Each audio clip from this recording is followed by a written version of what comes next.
Hi guys, just popping in to let you know that this is the part 2 solo Q&A. You guys had so many amazing questions and I really enjoyed the flow of that episode. So if you are loving the format, let me know. And please, this is an open invitation to send any burning questions that you have. I'm here to sit down, hold my microphone, and bare my soul to you. I hope you enjoy and let's go to the episode.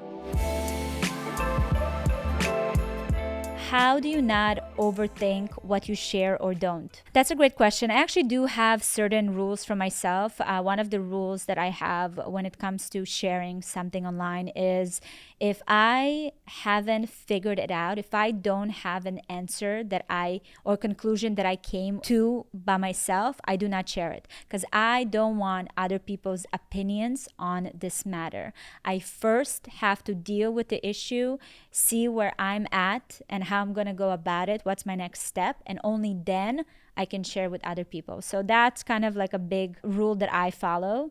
In terms of other things, I always think about my kids, honestly, because it's a responsibility that I have. So things that I share or don't share, I want to make sure that it's not something that will embarrass them in the future. And same for myself. Like, I don't know what I will be doing next. I don't know. Maybe I want to run for president. No, I will not. I don't want to age fast like that. But yeah, I think about those kind of things and that's it. Otherwise, it's not that serious. I know that a lot of people think that I share a lot of personal stuff. I really don't. I keep a lot to myself. There's a lot that stays within our house, between Gary and I. I feel like I've been really good with making sure that I don't weaponize my vulnerability, if that makes sense. That I don't make vulnerability a commodity for me because that can easily happen. So tips on how to get the things you want done instead of procrastinating so much. I time block myself for procrastination. I think it's an important aspect of being a creative. And when I say being a creative, it's just being human because we're all creatives. Even if you work at a 9 to 5 at a desk selling insurance, there's so many things that you do in your life that requires creativity. The way you play with your kids, the way you hang out with your friends, the conversations that you have. So we're all creative. So procrastination is very important. I love letting my mind just go free. And for the longest time, I had to learn how to not feel guilty about it. So now I kind of give myself breaks to procrastinate. In terms of getting things you want done, it's again discipline. Like we're going back to the same principles because there are very few of those principles that really make or break our life. And here is discipline. You give yourself the room and the permission to just kind of daydream, procrastinate, and then you're like, okay, now again, motivation won't be there because you want to continue doing it. But that's when you're like, discipline. I know what I need to do next and I'm going to do it, whether I like it or I don't. It is what it is. So it's really that simple. This is a great question. How do you deal with toxic environments or people around you? So this is something that I pride myself with, and I would give a big credit to my mother because I observed her throughout the years staying in those environments out of a feeling of obligation. I do not have that. I don't have any obligation to anyone but myself and my family. And when I say family, I mean my children and my husband. And there's even a point where it's like at the end of the day, I have to be true and obligated to myself first. So I really don't feel the pressure or need to be in those environments, even with family. I know that whenever I speak to it, people say, well, what if it's your family? Even family. I don't entertain this at this point in my life. I don't owe anything to anyone. So if I feel like I'm in an environment physically, because it's a physical feeling, if I physically feel I'm around people that don't make me feel comfortable or negatively impact my life, I shut it down. And sometimes without even any explanation, because I prioritize my nervous system, I prioritize my life, and that's just that. So it's a very brutal way of handling things, but I don't know anything else. So maybe some people do it in a softer way, not me. I just cut it and move on. Now, you see, that's a Virgo thing that I very much appreciate. and I will not be changing. I have to say though, with years, maybe certain environments or people, you realize that it was more about you and what you had to kind of get through and solve with yourself rather than those people or environments specifically. But again, that's part of the lessons that you learn and pick up, and maybe at some point you'll bring yourself back to those people or reconnect or whatever it is. But yeah, I don't play those games. I'm out. That's really how it is. Okay, there is a section of wellness that I have a few questions about. So let's kind of go through them. Your wellness routine. Okay, so right now I'm going to give you kind of the basics because I hop around things because I'm testing a lot of different things right now. So the first thing that I've added that I love is a weighted vest. I actually heard it from a couple of people, a couple of great people that came on my podcast. I bought it so fast, and now when I go for walks, I put it on. I got a tip that it's also a great thing to do if you're just doing things around the house. You can put it on. It's kind of amps up your whatever cardio. I don't know what it does. It feels good, and I don't know. It's more weight on you, so you're building muscle. It just feels right. Intuition. But if you ask ChatGPT, it will tell you. I also, when I wake up in the morning, because I wake up and it's still dark outside, so I do my 10-minute red light, which I got recently. It's the Juvie one, and it's been great. When people say, "Oh, do you feel? What's the benefits?" I think the benefit is just that I'm happier, and then there's enough studies to kind of tell you about the benefits, so I just kind of trust the studies that I've read. But overall, it actually makes my mornings less stressed because it emulates kind of the sunlight. So the first thing you're exposed to is sunlight rather than blue light from your phone, so that's been really helpful. Oh my god, I've been talking so much. Okay, one second. Celine made me this iced coffee to amp me up, but I don't even think I need it. I'm gonna drink it anyways. I love coffee. I wish I could break the habit of drinking coffee because there's a lot of things that it just doesn't do, but it's fine. I'm gonna keep some luxuries in my life. And another thing is the cold shower, something that I adopted since COVID. I remember it was Jim Quick who was talking about finishing your showers with cold water and building up towards it. Like obviously you start with 10 seconds, then you do 30 seconds, then up to a minute. If you can do like 2 minutes under cold water, amazing. It's very much similar to the effects of, not to that extreme of course, but similar to the ice bath, right? Where cold plunge. But it's this ability to really shock your body and do something that's hard. First of all, it just rejuvenates you. You feel so awake. It feels like you took an espresso shot. But also, when you start your day doing something hard, it makes the rest of your day easier. And I definitely seen that happening for me. So that's something that I do. Now, please note, I don't do it a week leading to my period, and obviously don't do it during my period. I try to keep my womb and just my body warm during those times, but the rest of the time, the rest of the month, every time I take a shower, I make sure I finish with cold water. And this is honestly the basics of it. And of course, the big glass of water, warm water with some lemon. I actually started putting 2 tablespoons of aloe vera, some sea salt for electrolytes, and I'm out the door. And those are the things that I am the most consistent with, that I love and do see a difference. Been prioritizing my sleep a lot, which has been wonderful. Bought these super cheap red glasses from Amazon to block blue light.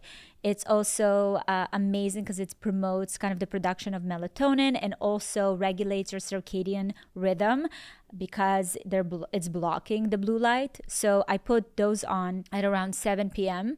And then if I watch TV, if I'm on my phone, I feel okay, like I can still kind of fall asleep. And that has been absolutely amazing. So this is just the things that I've been doing consistently, but I'm always testing new things. So that should be its own episode, honestly. You recently said you wanted to be more honest and made a joke about being canceled. Can you elaborate?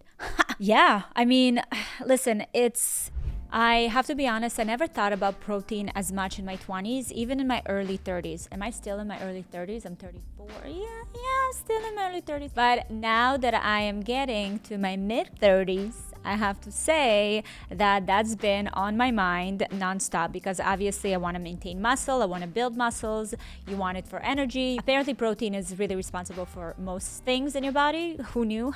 But I have to be honest, there's not enough meals in the day, and I'm sure that a lot of us feel the same.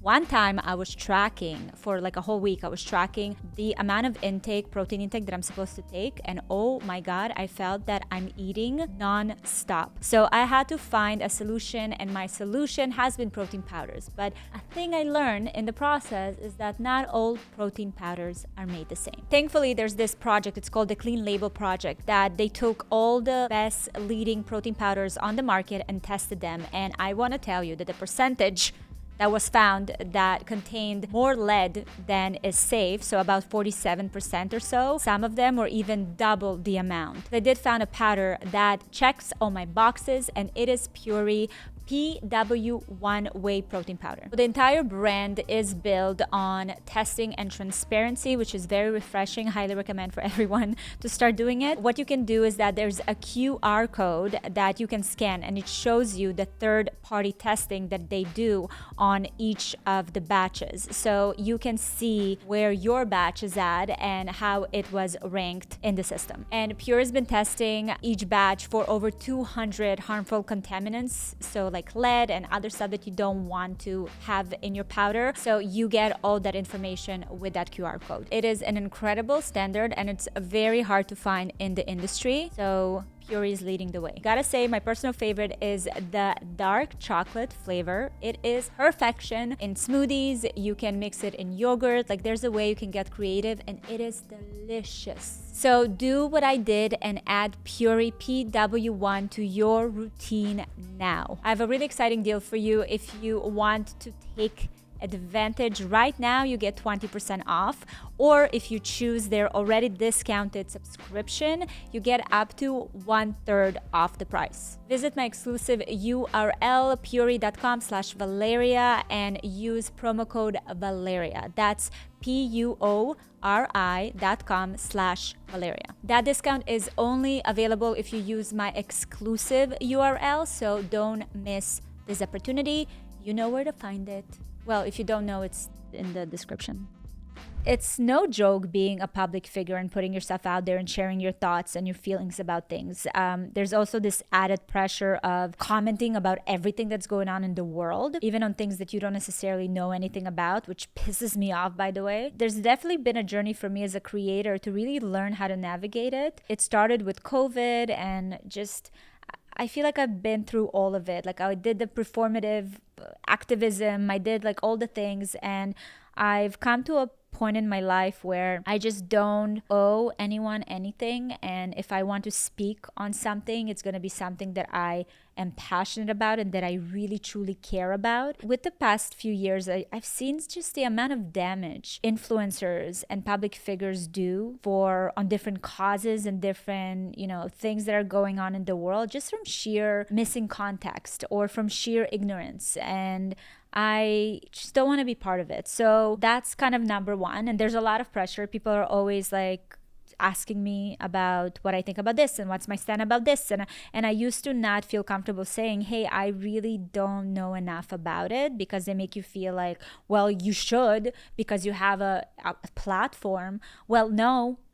I don't have to. So just that, being able to do that is great. Another thing that's been really big for me this year has been my religion, honestly. Since October 7, I think that every Jew in the world just been feeling a lot more connection and yearning to connect to that side of them, and I just feel the same. Living in Miami has been a blessing because I've never felt more safe, and I can't just safe being Jewish, which is a crazy thing to say. The past couple of years have been just really hard. The past year has been extremely hard, and that's it. And I think that's something that I've started becoming more vocal about.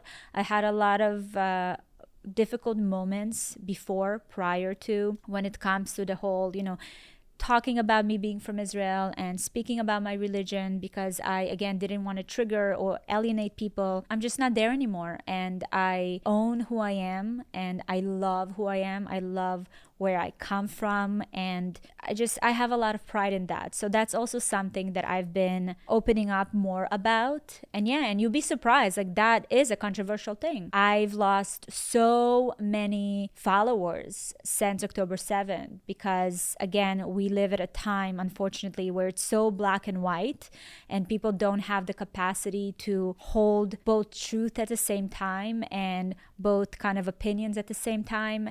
And we lost the ability to feel compassion. And I don't even fault people for it because I feel like the media and social media promotes that even more. And there are four emotions that evokes the most amount of engagement, and it's anger, it's disgust, it's fear. So it's been a lot of that. For me, I felt like I was always kind of hiding an aspect of myself because I didn't want to make people angry, because they couldn't see my perspective. So basically, I'm over it. And I'm really happy that I graduated to this level in my life, and I'll see what it brings. But when I joked about being canceled, it was a joke because I feel like being canceled is not a thing anymore. We're over it. We've done so much of it. We're over-indexed that now it's like, ooh, let's hear different people's opinions and their stories, and like being able to actually listen, and not make anything out of it. So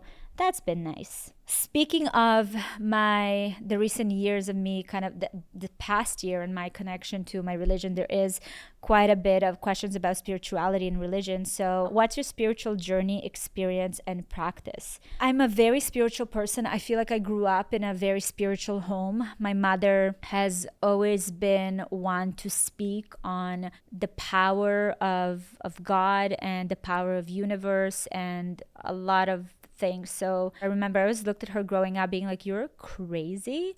But I'm so thankful that she was very open about these things, because it made me not only feel like there is protection and there's something greater than us, but also appreciate all religions in general. Like, I see so much beauty in different religions and practices. So I've had that in my life. I've been really finding my connection to Judaism, because I would say that we are not conservative. How do you call it? Tradition. What was it? How do you call it? Thank you. I still need to learn the terms that I'm using. But, for us, Gary and I, we didn't grow up in necessarily religious or observant environments. Gary grew up in Ukraine, where you weren't allowed to practice Judaism. And then moving to Canada, I mean, for him, because his parents didn't really practice religion there, they're not going to start practicing religion very much in Canada. So it was different. For me, it was very different because I grew up in Israel and I didn't feel the need to really over-index on it. It was all around me. I didn't really have to do much to feel Jewish and to honor, my religion. So for us now, having kids and just with everything that's going on in the world, I find that I really am attracted to the traditions, to culturally what it means to be Jewish, spiritually what it means to be Jewish. There's so many beautiful aspects to it, and a lot of love and a lot of light, and that's what I want to teach my children. We are bringing back, I used to do it in Canada a lot. We would do Shabbat dinners because I truly love the concept of Shabbat dinner, of being able to sit around the table, everybody, without your phones, and have the full attention of your loved ones and just connect. That's such a beautiful practice. So we do certain things that amplifies the beauty of Judaism, but we're also not, like, we don't go to synagogue, we don't do a lot of other things. And our kids know, like, our kids started finding ways to connect or not connect yet to kind of this whole idea of religion. So that's been really interesting to see. Do you believe in manifesting? Yeah, absolutely. I believe in manifesting.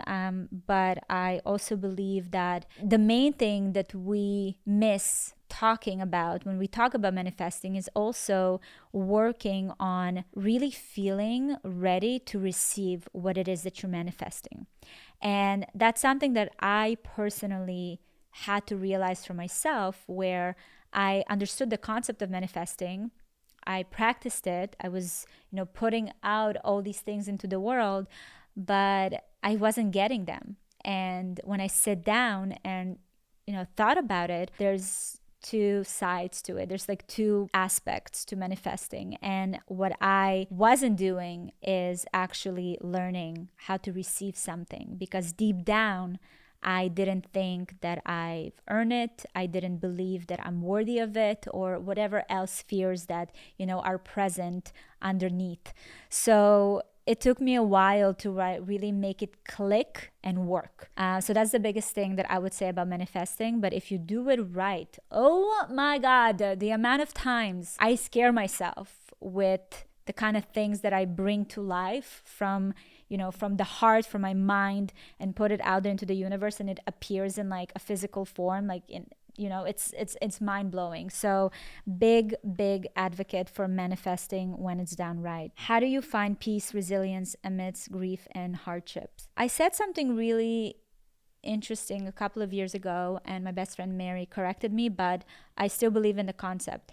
I said that I think suffering is so crucial for people to experience, because it teaches you so many lessons and so much about yourself. And she's corrected me, because she's like, it's not the suffering that you want to feel. You want to feel pain, you want to have challenges, but suffering is not necessary. I, in a way, agree with her, but I've always been this believer that hard things need to happen in order for us to learn how to appreciate, to grow, and to just become this better versions of ourselves. Like, I don't have any other way to explain it. So I always go back to that. I always go back to asking the questions of, what is this teaching me? Where's this taking me? How is it transforming me? Like, what is my lesson here? And I think that helps a lot with getting through difficult periods and times and kind of find peace. And that's where also religion and faith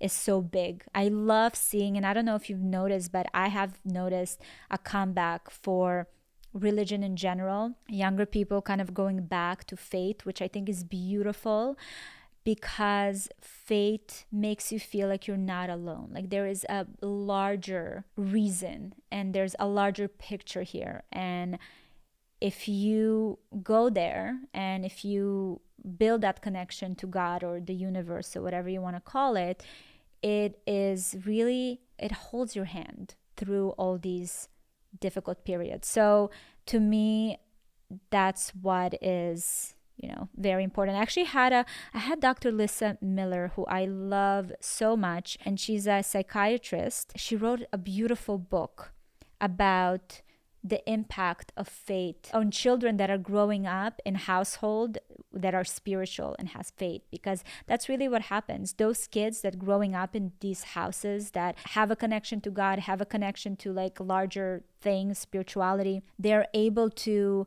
get through addictions easier. They're able to get through really difficult situations easier. And she made a whole study about it. I think that that's extremely important. I'm going to think about the book's name, but I'm definitely going to add it to the description if you want to check it out. It was a beautiful, beautiful read. Let's jump into motherhood and parenting. This is a great question, one that I reflect on quite often. How did you recover from 3 births and postpartum, physically and mentally? That's such a great question. Okay, so the first birth, I gave birth to Jake when I was 22.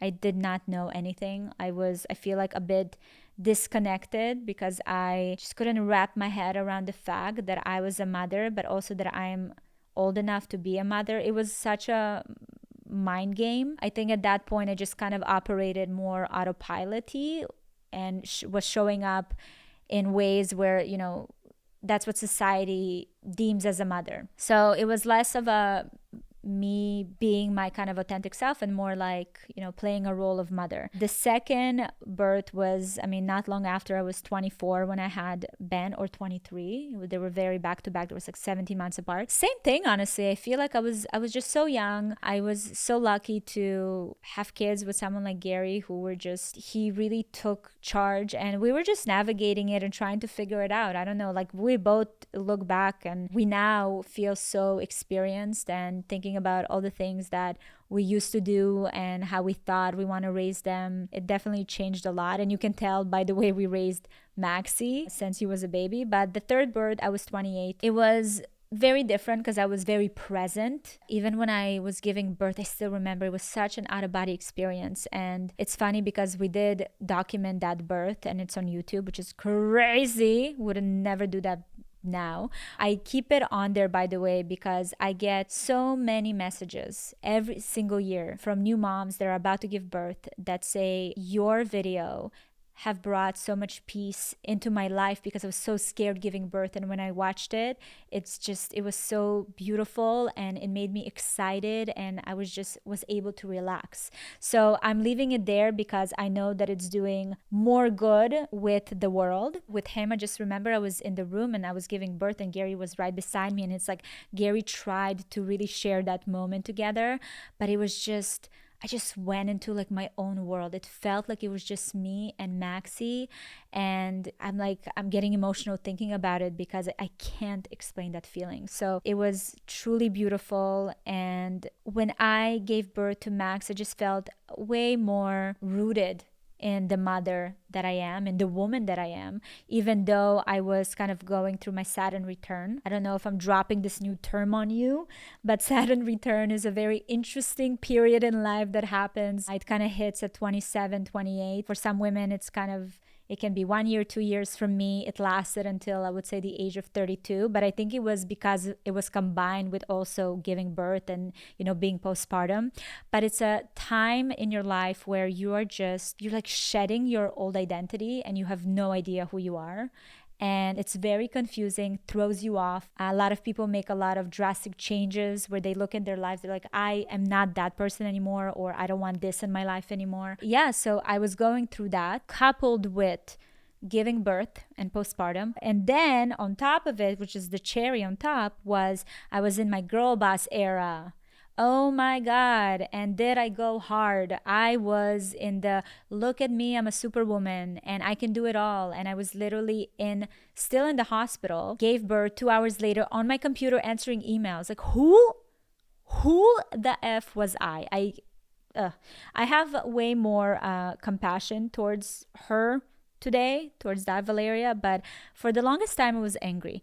I was angry because I really missed a big chunk of Maxie's first year because I was on this journey to prove to myself, and maybe because of this identity breakdown, I was trying to prove to myself, that I can do all the things and that I am this person. So yeah, for the longest time I was very angry and very disappointed, but I made peace with it. It needed to happen. I needed to go through it. So the postpartum was hard.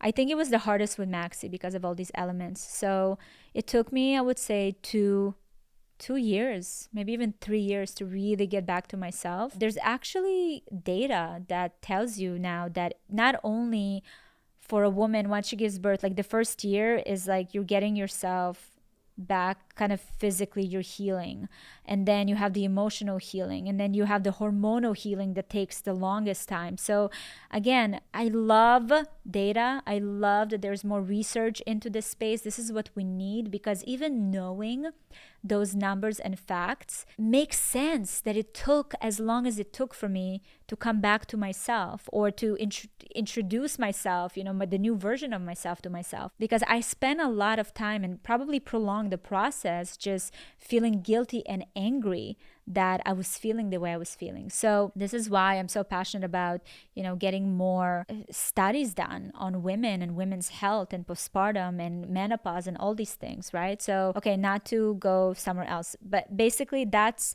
was my journey. Hopefully by being very vulnerable and open with you about my journey, you'll be able to spot certain things and make sense of certain things that happen to you if you are, about to give birth or planning to get pregnant. But that was definitely my experience. It was a wild ride. By the way, if I would do this all over again, I would definitely look into more assistance on nutrition postpartum. So I would definitely do my placenta pills.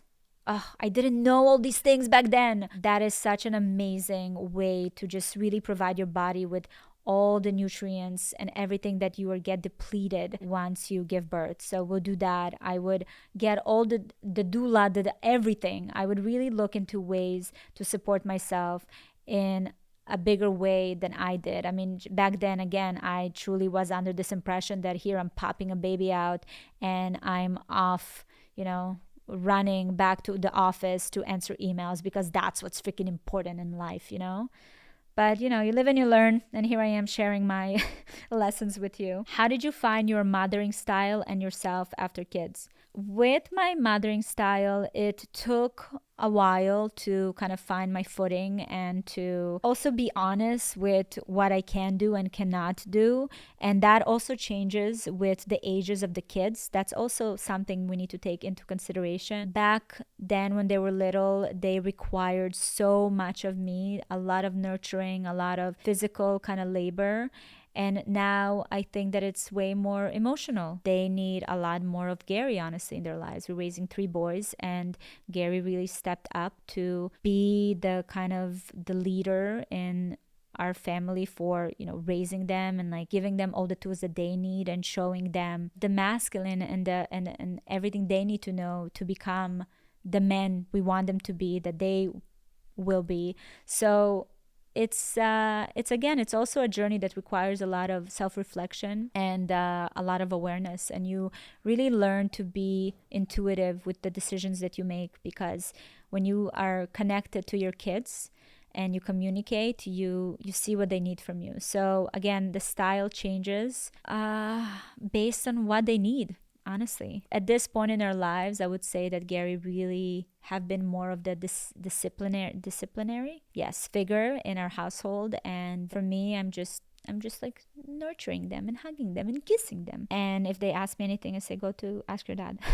That's I call this the honeymoon phase for me. But, teenage years are coming, so it's going to be fun. I know Gary's very excited for the teenage years.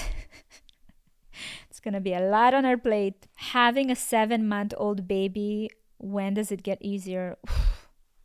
Girl, I know.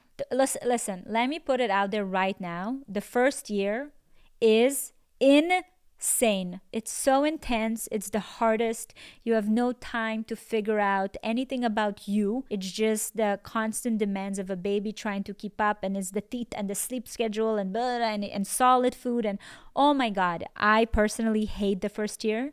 For a second, we're entertaining another baby, and just the first year of the no sleep and all those things, I'm like, you know what? I did my share. Like 3 kids to 3 healthy kids, I'm good. Like, let's not be greedy. Let me do a little. But yes, to answer your question, it does get easier. No, I'm lying. It doesn't get easier at all, but you get better. There's some kind of like stabilization that happens obviously with the child as they get older. They're more consistent. It just requires different parts of you, but your instincts get so much better. The most important thing to develop is, again, the ability to ask for help and to be open with your loved ones about the struggles that you're going through, because the feeling of loneliness is very scary for new moms, and that's what you want to make sure that you take care of. And taking care of yourself, there's all this advice like sleep when the baby sleeps, and I remember how much I resented that advice, because first of all, I want to do a million things when the baby sleeps, or I have other million things to do, like basic stuff, like people need to do laundry, and so there's so many things to do. So no, all this advice is great, but not always applicable. Just make sure that even in today's time and age, follow messy moms. Honestly, follow moms that you can relate to, that don't have coordinated outfits with their kids, that don't have a beige aesthetic to their grid.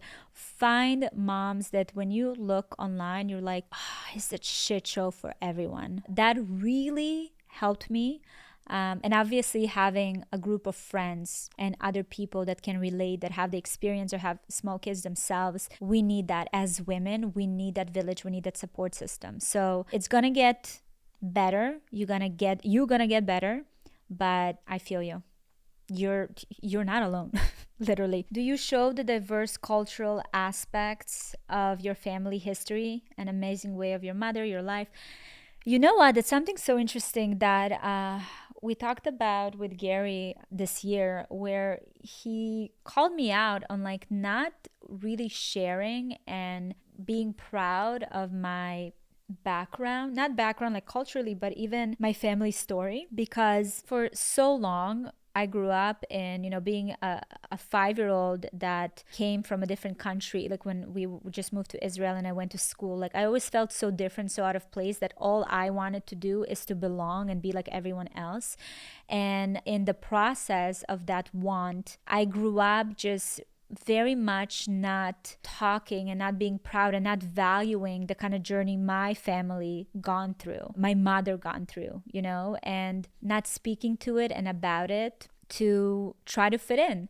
And it is a beautiful story. It's a hard story. It's nowadays, as a 34-year-old, I look back and every time I have a challenge or I go through something, I'm just thinking back to the experience that my mother had to go through. And let me tell you, it like brings out a lioness energy in me, because I remind myself like I was raised by a different kind of, she's made out of a different fabric. Like, how can I even justify complaining or being annoyed or feeling like this is hard? Like, how can I even do that? That's really been such a beautiful kind of, again, year of thinking back to a lot of the stories. A lot of it she hasn't told me yet, but when you have this intuition that there's so much more. I'm trying to get her to write a book, so I'll have it. But I do want to bring more of those aspects and share it with the world, because I truly feel like that's the reason I am who I am. It's a very important part of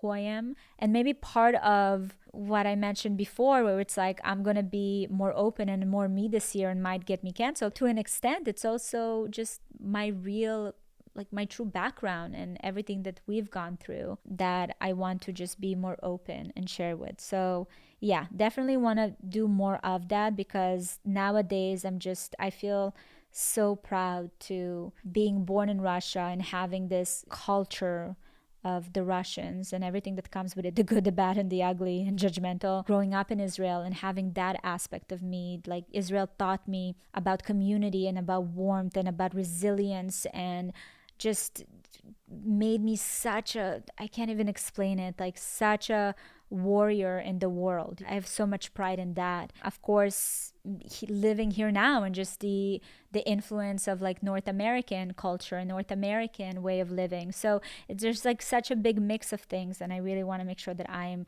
giving room and celebrating all of it. How do you think children change women and men individually? Well, with women, in a way, we don't have the luxury of time to change into a mother. We have this feeling of obligation to kind of have that maternal instinct the minute the child is out.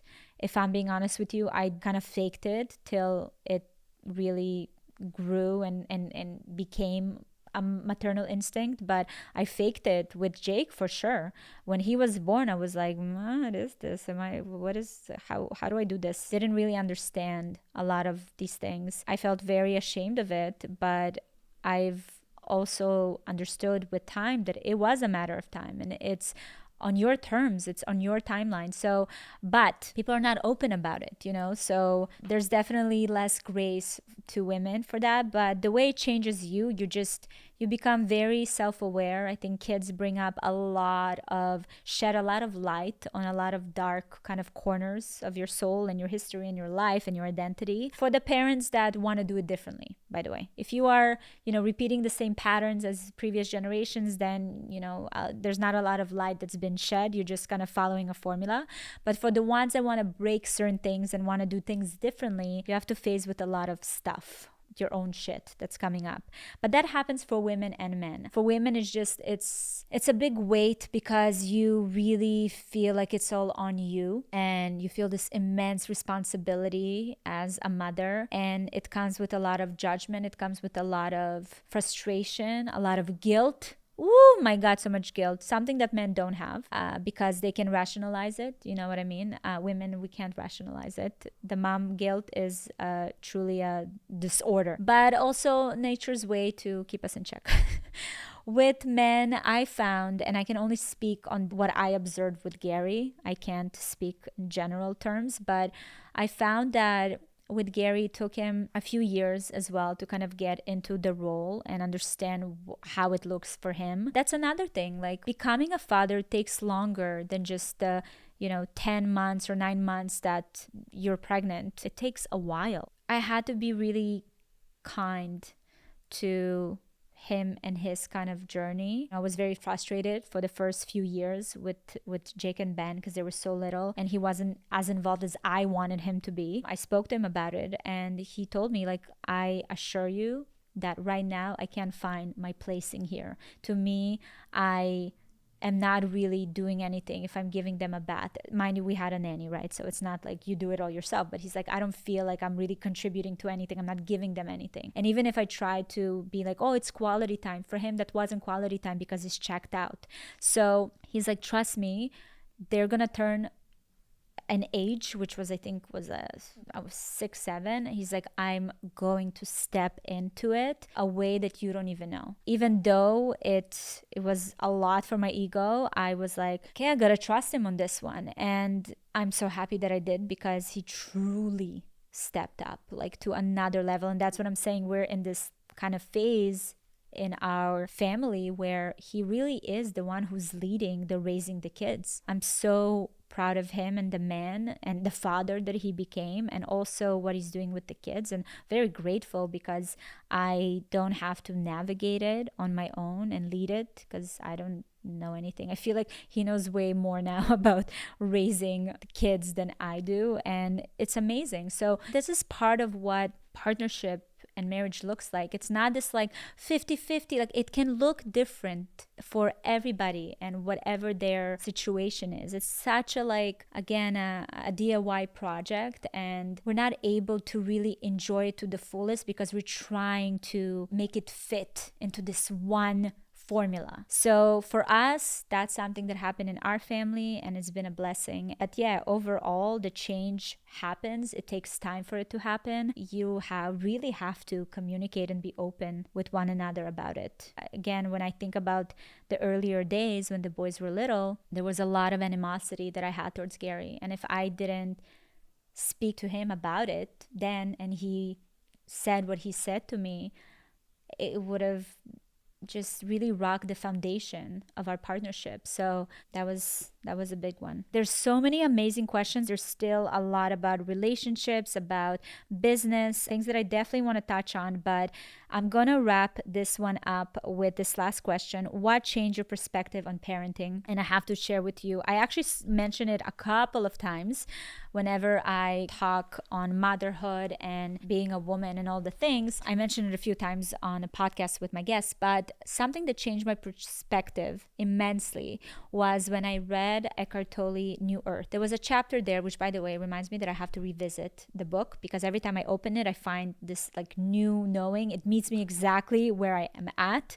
But back then, something that really rocked my world, it was at a time when I was very much searching for my identity felt guilty for not feeling like my identity revolves around motherhood or my family life, and this feeling that I wanted more. It frustrated me and I didn't know how to go about it. I was reading this book. A lot of the things didn't resonate then because I wasn't at a space to receive those messages, but I got to this one chapter that talked about roles that we play. With Eckhart Tolle, it's really all about being in the now, but also who you are, your own core you is not all these roles that you play. So when he said roles, he mentioned the privilege of being a mother. It's a beautiful blessing. It's a role. A CEO or whatever you're doing in your business, entrepreneur, whatever, that's a role.